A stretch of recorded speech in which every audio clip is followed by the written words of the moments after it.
স্বাগত ইন্ডিপেন্ডেন্ট সংবাদে, সঙ্গে আছি ফারাত তাসনিম। শুনছিলেন শিরোনাম, এবার বিস্তারিত।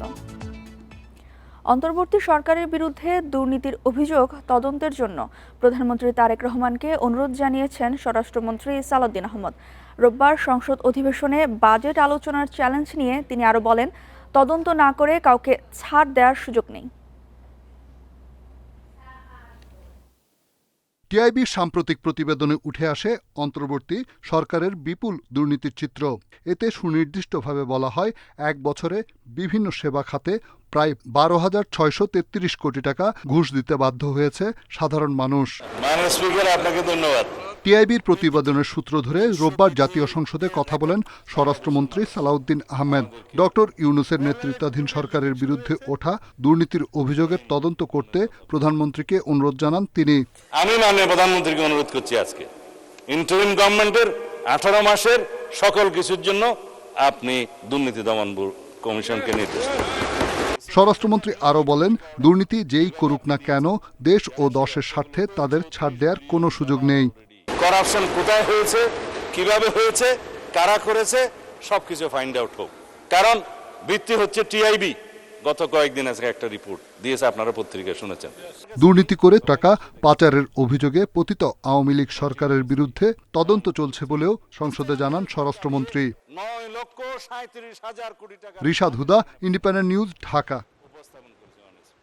1971 সালে স্বাধীনতা বিরোধী ভূমিকার জন্য জামায়াতে ইসলামীকে জাতির কাছে ক্ষমা চাওয়ার আহ্বান জানিয়েছেন স্থানীয় সরকার মন্ত্রী মির্জা ফখরুল ইসলাম আলমগীর। রোববার জাতীয় সংসদে বাজেট আলোচনায় অংশ নিয়ে তিনি আহ্বান জানান। এদিকে দিনের শেষ সময় পয়েন্ট অফ অর্ডারে কথা বলার সুযোগ না পেয়ে ওয়াকআউট করেন বিরোধী দলের সংসদ সদস্যরা। স্থানীয় সরকার মন্ত্রী বলেন, আজও জাতির কাছে ক্ষমা চায়নি জামায়াত। এখনো সময় আছে, অতীত অবস্থান ছেড়ে ক্ষমা চাইতে পারে দলটি। তারা নিজেদের ভুল স্বীকার করে নিলে অনেক বিতর্কের সৃষ্টি হতো না বলেও মন্তব্য করেন মির্জা ফখরুল। জামায়াতের সাবেক নেতা অধ্যাপক গোলাম আজমের প্রসঙ্গ তিনি বলেন, তিনি বলেছিলেন 1971 সালে তারা কোনো ভুল করেনি। স্বাধীনতা যুদ্ধ ও বাংলাদেশের প্রশ্নে দলটির বর্তমান অবস্থান এখনও স্পষ্ট নয়। এ সময় এনসিপি প্রসঙ্গে মির্জা ফখরুল বলেন, তরুণদের রাজনৈতিক দল হিসেবে তাদের সম্ভাবনা রয়েছে, তবে দেশের স্বাধীনতায় বিশ্বাস করে না এমন একটি দলের সঙ্গে এনসিপি জোট করায় তিনি ব্যক্তিগতভাবে দুঃখিত বলেও উল্লেখ করেন।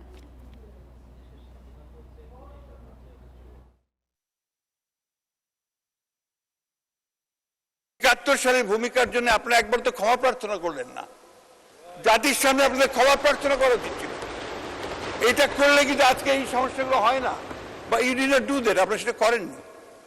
উপরন্তু আপনাদের নেতা তখন প্রফেসর গোলাম আজম সাহেব, তিনি বলেছেন 71-এ আমরা ভুল করিনি।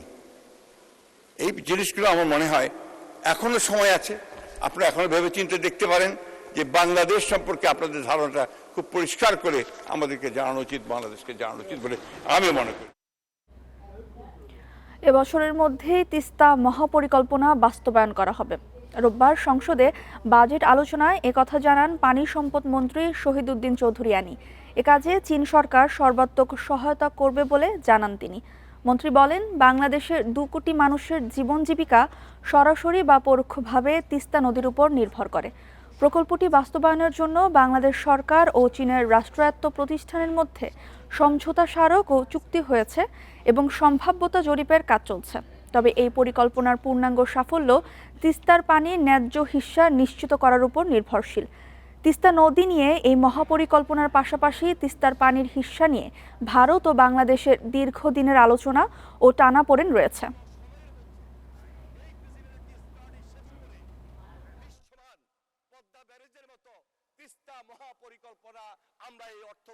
তিস্তা অববাহিকার পাড়ে যারা বসবাস করেন ওই 2 কোটি মানুষকেও আশ্বস্ত করে আসবেন, আমরা এই অর্থ বছরে তিস্তা মহাপরিকল্পনা নামে হোক আর অন্য যে কোনো নামে হোক, আমরা তা বাস্তবায়ন করবই। নগদ অর্থ ব্যাংকে নিয়ে আসতে 500 ও 1000 টাকার 2টি ব্যাংক নোট সাময়িকভাবে বাতিলের প্রস্তাব করা হয়েছে। রোববার বাজেট অধিবেশনে বিএনপির সংসদ সদস্য এম মাহবুব উদ্দিন খোকন এ প্রস্তাব দেন। জাতীয় সংসদে 2026-27 অর্থ বছরের প্রস্তাবিত বাজেটের উপর সাধারণ আলোচনায় এম মাহবুব উদ্দিন খোকন বলেন, ব্যাংক খাতের উপর মানুষের আস্থা নষ্ট হয়ে গেছে। এ কারণে অনেক মানুষ এখন ব্যাংকের টাকা না রেখে নগদ অর্থ বাসায় সংরক্ষণ করছেন। একই সাথে যারা অতীতে টাকা বিদেশে পাচার করতে চেয়েছিলেন ও স্বৈরাচারী শাসনের সাথে যুক্ত ছিলেন, তারাও বিপুল পরিমাণ নগদ অর্থ রেখে গেছেন। দেশে এত বেসরকারি ব্যাংকের প্রয়োজন নেই বলেও মন্তব্য করেন এই সংসদ সদস্য। সামাজিক সুরক্ষার কথা বলা আছে, কার্ড, কৃষক কার্ডের কথা বলা আছে, মাঠ পর্যায়ে রামপাটা কোথায়? আমরা 500 টাকা 1000 টাকার নোটা আমরা ব্যান করে দিই না। 2 মাসের মধ্যে টাকা জমা দিতে বলি, লিগাল করতে পারবে। যদি ট্যাক্স ফাইলের টাকা না থাকে 25% টাকা দিয়ে লিগাল করবে। দেখা যাচ্ছে আমার বাজার ঘাটতি ফিল আপ হয়ে যাবে। চীনের অর্থনৈতিক করিডোরের প্রস্তাব নতুন নয় উল্লেখ করে একে এগিয়ে নেওয়ার পরামর্শ দিয়েছেন বিশেষজ্ঞরা। তবে বাংলাদেশের লাভ ক্ষতি এবং আঞ্চলিক ও আন্তর্জাতিক ঝুঁকি বিবেচনার তাগিদ দিয়েছেন তারা। বিশেষজ্ঞরা মনে করেন, স্বাক্ষর করা সমঝোতা স্মারকগুলোর মাধ্যমে বাংলাদেশের কর্মপরিকল্পনা বুঝতে চাইছে চীন। প্রথম বিদেশ সফরে মালয়েশিয়া যান প্রধানমন্ত্রী তারেক রহমান। সেখান থেকে যান অন্যতম প্রধান উন্নয়ন সহযোগী চীনে। সফরে বাণিজ্য বিনিয়োগ সহ 13টি সমঝোতা স্মারক সই হয়। বিশ্লেষকের মতে, যুক্তরাষ্ট্রের সঙ্গে বাণিজ্য চুক্তির পর চীনের সঙ্গে বাংলাদেশ কিভাবে আগাবে তা দেখতে চায় বেইজিং। 2+2 করার কথা স্মরণ করিয়ে ডক্টর ইমতিয়াজ বলেন, চীনের স্পষ্ট বার্তা, নিরাপত্তা প্রশ্নে যুক্তরাষ্ট্রের সমান সুবিধা চাইবে চীনও। যেহেতু বাংলাদেশ নির্বাচনের আগে 3 দিন আগে যুক্তরাষ্ট্রের সাথে একটা এগ্রিমেন্ট করেছে, যে এগ্রিমেন্ট নিয়ে এখনও সমালোচনা হচ্ছে, সেই এগ্রিমেন্টটা ভবিষ্যৎ কী এগুলো তারা দেখতে যাবে। আমি মনে করি যে বাংলাদেশের পলিসি মেকারসদের 2 পা যদি বাংলাদেশের ভিতরে থাকে তাহলে কোনো ঝামেলা হওয়ার কথা না, কিন্তু 1 পা যদি বাইরে থাকে, বিশেষ করে 1 পা যদি পশ্চিমা দেশে থাকে, তাহলে এটা কার্যত এই এমওইউ ইমপ্লিমেন্ট করা কিন্তু ঝামেলা হবে। বেইজিংয়ে 2 দেশের শীর্ষ পর্যায়ের বৈঠকে বাংলাদেশ মিয়ানমার চীন অর্থনৈতিক করিডোরের প্রস্তাব দেয়া হয়।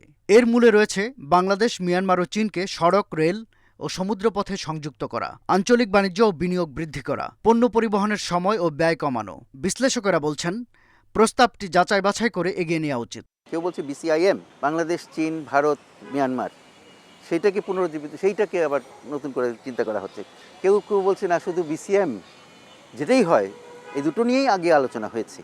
এটা নতুন কিছু নয় উদ্যোগ, কিন্তু এই উদ্যোগটা এদিকে এগিয়ে যাওয়ার দরকার আমাদের। এই করিডোরের কথা অনেক আগে থেকে ছিল।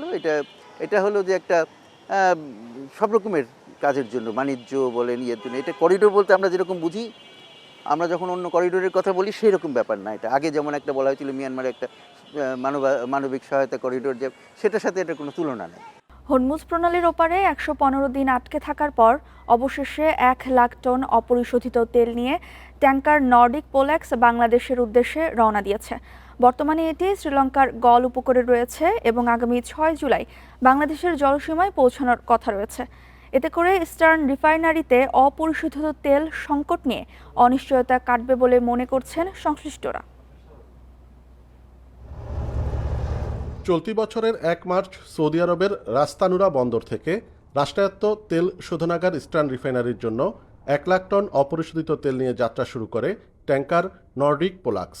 তবে ইরান যুক্তরাষ্ট্রের পাল্টাপাল্টি অবরোধের মুখে জাহাজটি হরমুজ প্রণালীতে আটকে ছিল 115 দিন। ইরান ও যুক্তরাষ্ট্রের মধ্যে সমঝোতার পর 24 জুন এটি আবার বাংলাদেশের উদ্দেশ্যে যাত্রা শুরু করে। 6 জুলাই এটি দেশে এসে পৌঁছাতে পারে। তবে চুক্তি অনুযায়ী সরবরাহকারী প্রতিষ্ঠান বিলম্বজনিত অতিরিক্ত ব্যয় বহন করায় বাংলাদেশকে অতিরিক্ত কোনো মাশুল দিতে হচ্ছে না। আমার জানা মতো এখনও ফর্মালি হরমুজ চ্যানেল ওপেন করা হয় নাই। শুধু এরকম যারা সাহসের সাথে মোকাবেলা করে সিচুয়েশন অ্যাসেস করে বের হচ্ছে, বা যারা হয়তো কেউ টোল দিয়ে বের হচ্ছে, আমার জানা নাই, বাট মনে হয় কেউ টোল দিয়ে বের হচ্ছে, তারা সেভাবে বের হচ্ছে। বাট গুড থিং হচ্ছে আমাদের কিছুই করতে হয়। বাংলাদেশ বছরে প্রায় 15 লাখ টন অপরিশোধিত তেল সৌদি আরবের আরামকো এবং আবুধাবি ন্যাশনাল অয়েল কোম্পানি থেকে আমদানি করে। সৌদি আরব থেকে কেনা ক্রুড রাস্তানুরা এবং আরব আমিরাতের ক্রুড জাবেলানি বন্দর হয়ে আনা হয়, যার প্রধান রুট হরমুজ প্রণালী। বিশেষজ্ঞদের মতে জ্বালানির বিকল্প ও নিরাপদ সরবরাহ ব্যবস্থা গড়ে তোলা জরুরি। ইস্টার্ন রিফাইনারি কিন্তু মধ্যপ্রাচ্যের ক্রুড ছাড়া অন্য কোনো ক্রুড কিন্তু প্রসেস করতে পারে না। বাট আদার কান্ট্রিতে যে সমস্ত রিফাইনারিগুলো আছে, সিঙ্গাপুর, মালয়েশিয়া, চায়না, তারা কিন্তু রাশিয়ান ক্রুড বা অন্য জায়গার ক্রুড কিন্তু প্রসেস করতে পারে। এক্ষেত্রে সরকারের দক্ষতাটাকে কাজে লাগাতে হবে। অপরিশোধিত তেল সংকটে গত 14 এপ্রিল ইস্টার্ন রিফাইনারি বন্ধ হয়ে যায়। এতে দেশের জ্বালানি সরবরাহ প্রায় 20% কমে যায়। পরে বিকল্প উৎস থেকে উচ্চমূল্যে তেল এনে 8 মে আবারও শোধনাগারটি চালু করা হয়। নতুন করে 1 লাখ টন তেল এসে পৌঁছালে সংকট কাটবে বলে প্রত্যাশা সংশ্লিষ্টদের। অনুপম শীল, ইন্ডিপেন্ডেন্ট নিউজ, চট্টগ্রাম। ব্যাংক হিসাব খুলতে টিআইএন বাধ্যতামূলক করা সহ বেশ কয়েকটি বাজেট প্রস্তাব থেকে সরে আসতে পারে সরকার। সাধারণ মানুষের উপর চাপ তৈরি করে এমন জায়গায় আনা হবে পরিবর্তন। সোমবার জাতীয় সংসদে অর্থ বিল পাশের মাধ্যমে কর ও শুল্ক সংক্রান্ত প্রস্তাবগুলো চূড়ান্ত করা হবে। বিশ্লেষকরা বলছেন, বাজেটের লক্ষ্য বাস্তবায়নে রাজস্ব আদায় বাড়াতে মনোযোগ দিতে হবে সরকারকে। প্রস্তাবিত বাজেটে ব্যাংক হিসাব খোলার জন্য কর শনাক্তকরণ নম্বর বা টিআইএন বাধ্যতামূলক করার কথা বলা হয়েছিল। বাজেট ঘোষণার পরই বিষয়টির পক্ষে বিপক্ষে ব্যাপক আলোচনা হয়, কারণ অনেক মানুষকে করযোগ্য আয় না থাকলেও রিটার্ন জমা দিতে হবে। এতে ব্যাংক খাতে নেতিবাচক প্রভাব পড়ার আশঙ্কা করছেন বিশ্লেষকরা। বাজেট সম্পর্কিত সাধারণ আলোচনা অব্যাহত রয়েছে। এসব সমালোচনা বিবেচনায় বিষয়টি থেকে পিছু হটার সিদ্ধান্ত নিতে যাচ্ছে সরকার, অর্থাৎ চূড়ান্ত বাজেটে টিআইএনের বাধ্যবাধকতা থাকছে না। এ বিষয়ে সরকারের পক্ষ থেকে চূড়ান্ত সিদ্ধান্ত আসার পর প্রয়োজনীয় সংশোধনী সহ অর্থ বিল 2026-এ সংযুক্ত করা হবে। তারপর সংসদে অনুমোদিত হলে তা কার্যকর হবে।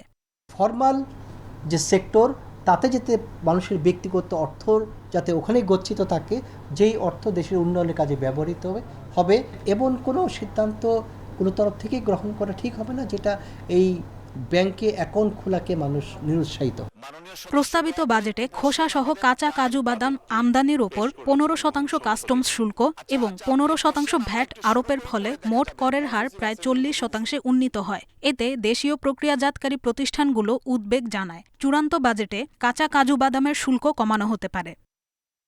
এছাড়া বিজ্ঞাপনী সংস্থার উৎসে কর, প্রিন্ট ও ইলেকট্রনিক মিডিয়া এজেন্সি, শেয়ার বাজারে তালিকাভুক্ত কোম্পানির লভ্যাংশ কর, তৈরি পোশাক খাতের উৎসে কর, কাঁচামাল আমদানির শুল্ক সহ কয়েকটি বিষয়ে সংশোধনের আলোচনা চলছে। যারা খুচরা ব্যবসায়ী আছেন তাদের উপরে যখন আপনি আবার করের আওতায় নিয়ে আসতে যাচ্ছেন একটা টার্নওভার ট্যাক্সের মতন, তখন তারা এটা কমপ্লিটলি পাস অন করে দেবেন এবং অনেক পণ্য আছে যে 15% ভ্যাট দিয়েই তারা বিক্রি করবেন।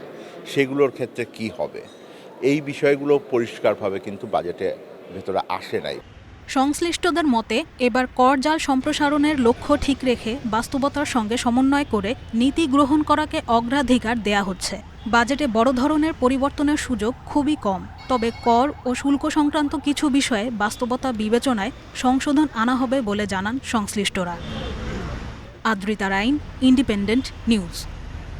জামালপুরে আশঙ্কাজনক হারে বাড়ছে পানিতে ডুবে শিশু মৃত্যু।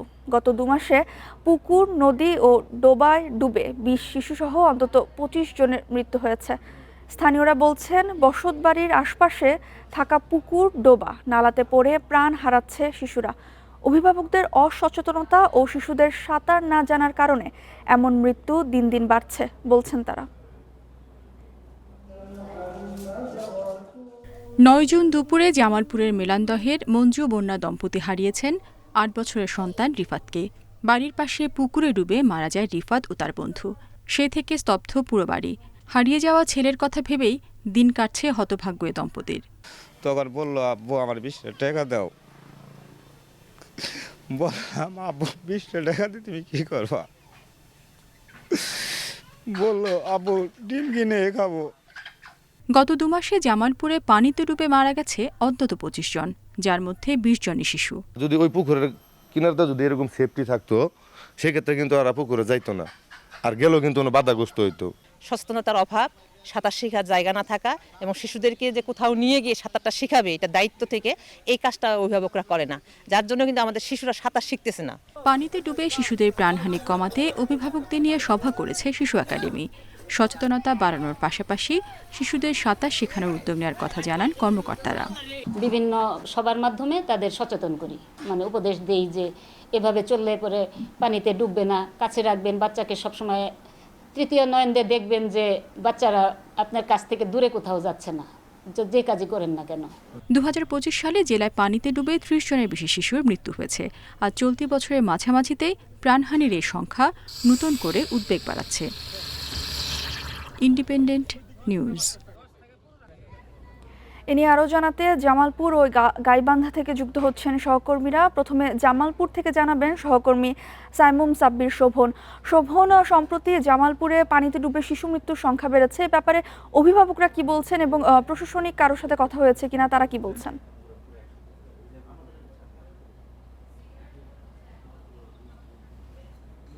দেখুন, 16 নদ নদীর জেলা জামালপুর, এছাড়াও পুরো জেলা জুড়ে কিন্তু জালের মতো ছড়িয়ে ছিটিয়ে রয়েছে অসংখ্য পুকুর ও খালবিল।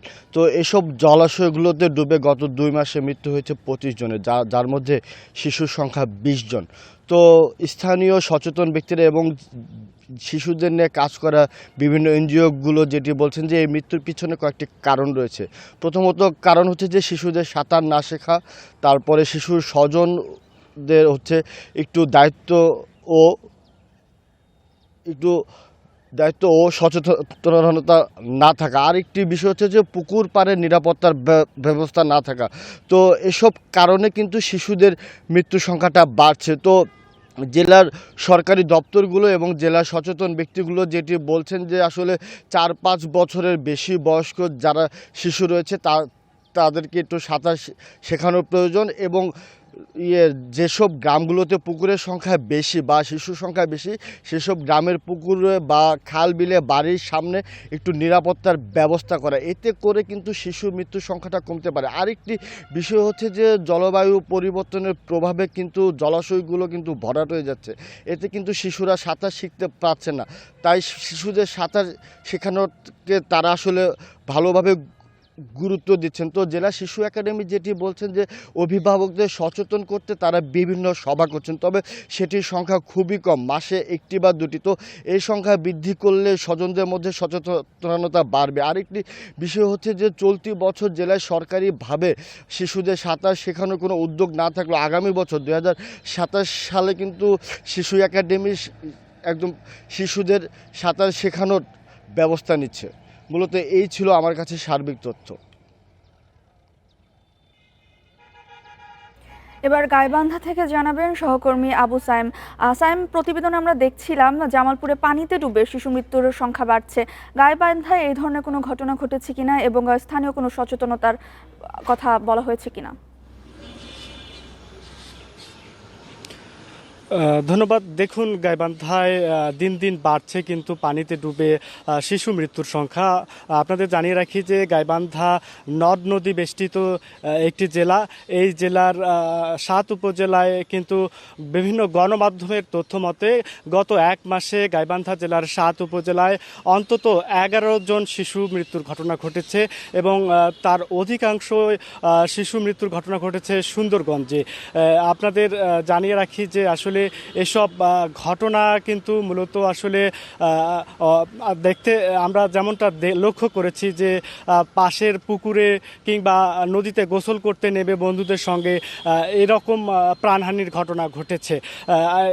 যারা বলছেন আর কি, এই শিশুদের নিয়ে কাজ করা বিভিন্ন সংগঠন এবং ব্যক্তি বিশেষজ্ঞরা বলছেন যে আসলে পারিবারিক সচেতনতার অভাব, অভিভাবকদের খামখেয়ালি এবং সেই সঙ্গে সাঁতার প্রশিক্ষণের কোনো ব্যবস্থা না থাকা এবং প্রাথমিক উদ্ধার অভিযানের জন্য জনসাধারণকে সচেতনতার অভাবকেই দায়ী করছেন বিশেষজ্ঞরা।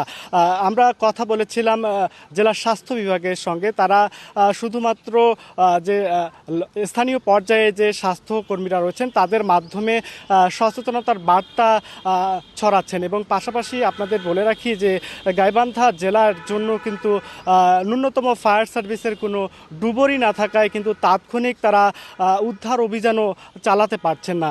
তো সংশ্লিষ্টরা বলছেন যে আসলে সমন্বিত উদ্যোগের মাধ্যমে শিশুদের সাঁতার প্রশিক্ষণের ব্যবস্থা করা, পাশাপাশি জনসাধারণকে প্রাথমিক উদ্ধার অভিযানের জন্য প্রশিক্ষণ এবং তাদেরকে সহযোগিতার হাত বাড়ানোর উদ্যোগ নেয়ার কথা বলছেন কিন্তু সংশ্লিষ্টরা। তো এই ছিল গাইবান্ধা থেকে শিশু মৃত্যুর ঘটনার সবশেষ খবর। আশঙ্কাজনক হারে পানিতে ডুবে শিশু মৃত্যু নিয়ে জামালপুর ও গাইবান্ধা থেকে জানাচ্ছিলেন আমাদের সহকর্মীরা। পার্বত্য চট্টগ্রামে দীর্ঘ 4 দশক ধরে বন্ধ রয়েছে ভূমি বন্দোবস্ত। এতে চরম অনিশ্চয়তায় পড়েছেন পাহাড়ের স্থায়ী বাসিন্দারা। বৈধ দলিল না থাকায় মিলছে না ব্যাংক ঋণ, বঞ্চিত হতে হচ্ছে সরকারি নানা সুবিধা থেকে। পাহাড়ের উন্নয়নে বিরোধহীন মৌজাগুলোতে ভূমি বন্দোবস্ত চালু করা প্রয়োজন বলছেন জনপ্রতিনিধি ও স্থানীয় প্রশাসন। পাহাড়ে বংশ পরম্পরার রীতি অনুযায়ী ভূমি ভোগ দখল করে আসছেন পাহাড়ি বাঙালি বসবাসকারীরা। ঘর আছে, জমি আছে, আছে বসবাসের অধিকার, কিন্তু সেই জায়গার নেই লিখিত দলিল। 80-র দশক থেকে পার্বত্য জেলাতে শুরু হয় ভূমি অধিকার নিয়ে বিরোধ। উদ্ভূত পরিস্থিতি নিয়ন্ত্রণে তৎকালীন সরকার ভূমি বন্দোবস্ত বন্ধ করে দেয়। এরপর 4 দশকেও তার সমাধান না হওয়ায় বিঘ্নিত হচ্ছে সরকারি সুযোগ সুবিধা সহ নানা কাজকর্ম। ভয়ভীতিতে আছি, লোন পাচ্ছি না, হ্যাঁ, কোনো জায়গায় বন্ধক দিয়ে কোনো কিছু টাকা নিয়ে কোনো ব্যবসা বাণিজ্য করতে পারতেছি না। ওটা যদি বন্দোবস্ত হতো, সরকার যদি মালিকানা দিত, সেটা জনগণের উপকার হতো।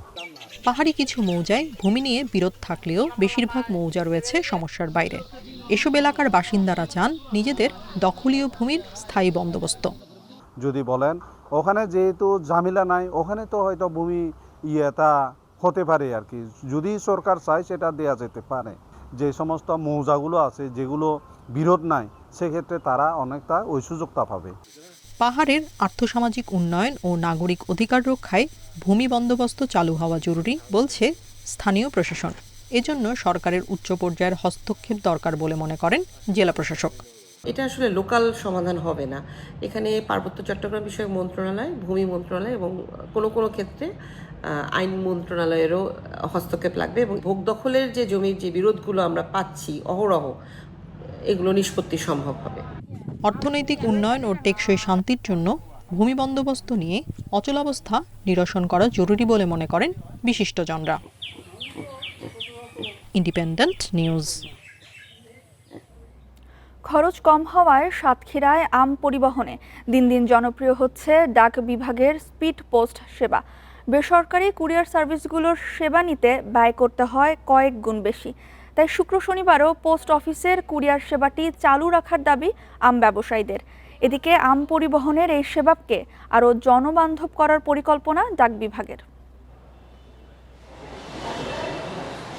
সুস্বাদু হওয়ায় সারা দেশে ব্যাপক জনপ্রিয় সাতক্ষীরার আম। বিভিন্ন জেলায় কুরিয়ার সার্ভিসের মাধ্যমেও পৌঁছে যাচ্ছে এসব আম। এজন্য দিন দিন জনপ্রিয় হয়ে উঠছে ডাক বিভাগের স্পিড পোস্ট সেবা। বেসরকারি বিভিন্ন কুরিয়ার সার্ভিসের তুলনায় পোস্ট অফিসের সেবায় খরচ কম। সুন্দরবন এসে পরিবহনে ঢাকাসহ দেশের বিভিন্ন এলাকায় আম পাঠাতে কেজি প্রতি ব্যয় হয় 13 থেকে 24 টাকা। অন্যদিকে পোস্ট অফিসে লাগে 5 থেকে 6 টাকা। কুরিয়ারে এখন সেই ভিড়টা নাই, এখন বর্তমানে মানুষ এই পোস্ট অফিসের দিকে অগ্রসর হচ্ছে, কারণ পোস্ট অফিসে 1 কেজি মাল পাঠাতে গেলে 1-1.5 টাকা থেকে 2 টাকা প্রতি কেজিতে খরচ হয়। সাতক্ষীরা থেকে চট্টগ্রাম এভাবে যদি সহজ পথে যাতায়াত করা যাইতো, আম যদি সহজে পাঠানো যেত, আমাদের জন্য খুবই উপকৃত হইতো। তবে সাপ্তাহিক ছুটির দিনে স্পিড পোস্ট সেবা বন্ধ থাকায় বিপাকে আম ব্যবসায়ীরা। তাদের সুবিধা বিবেচনায় আগামীতে শুক্র ও শনিবার সেবা চালু রাখার পরিকল্পনার কথা জানান পোস্ট অফিসের কর্মকর্তা। কম মূল্যের কারণে সাধারণ গ্রাহকের পাশাপাশি ব্যবসায়ীরা এই পোস্টাল চ্যানেলে অধিক হারে আম প্রেরণ করছে এবং সাধারণ গ্রাহক এবং ব্যবসায়ীদের চাহিদা অনুযায়ী ভবিষ্যতে সরকারি ছুটির দিন বিশেষ করে শুক্রবার ও শনিবার অফিস খোলা রাখার পরিকল্পনা আমাদের আছে। সাতক্ষীরা জেলায় এবছরে হিমসাগর, ল্যাংড়া সহ বিভিন্ন প্রজাতির অন্তত 80,000 মেট্রিক টন আম উৎপাদন হয়েছে। Independent news. উপসাগরীয় অঞ্চলে পাল্টাপাল্টি হামলা বন্ধে রাজি হয়েছে ইরান ও যুক্তরাষ্ট্র। এছাড়া হরমুজ প্রণালী নিয়ে বিরোধের বিষয়ে আলোচনা পুনরায় শুরু করতে সম্মত হয়েছে তারা। মার্কিন কর্মকর্তাদের বরাতে এসব তথ্য জানিয়েছে এক্সিওস নিউজ। প্রতিবেদনে বলা হয়, মঙ্গলবার কাতারে বৈঠকে বসার পরিকল্পনা করছে তেহরান, ওয়াশিংটন। গত বৃহস্পতিবার হরমুজে সিঙ্গাপুরের একটি জাহাজে ইরানের ক্ষেপণাস্ত্র আঘাত হানার পর থেকে কয়েকদিন ধরে নতুন করে পাল্টা হামলা শুরু হয়। এদিকে যুক্তরাষ্ট্র ও ইসরায়েলের নেতাদের বিরুদ্ধে শিশু হত্যার বিচার দাবি করেছেন ইরানের সর্বোচ্চ নেতা মোজতবা আলী খামেনি। রোববার এক্স পোস্টে তিনি জানান 2025-26 সালে ইরানের বিরুদ্ধে সংঘটিত শিশু হত্যা, যুদ্ধাপরাধ ও আগ্রাসনের জন্য দায়ীদের দেশের ও আন্তর্জাতিক আদালতে বিচারের মুখোমুখি করতে হবে।